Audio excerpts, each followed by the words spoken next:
we're opening a new immersive room here at the Beatles Story to celebrate 50 years of the Beatles' time there.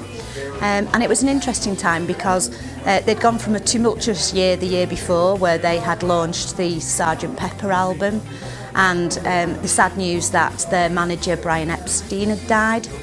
And they were looking for some solace, they were looking for some answers, they were looking for some new direction with having no manager there as well.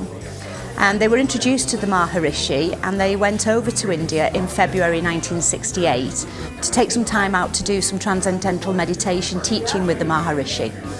And it's a fairly secretive part of their story, and it was also a very creative time.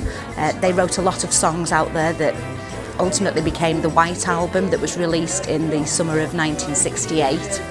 And our new exhibit is telling that part of that secretive story. So we have engaged with the people who were there with them at the time.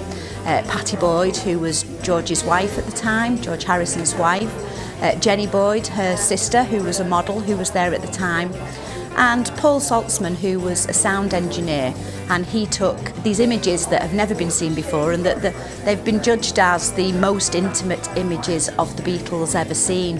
Within the exhibition we have key pieces of memorabilia. There's no other exhibition in the world that is telling that time, and we're doing it exactly 50 years to the time that the Beatles spent in India.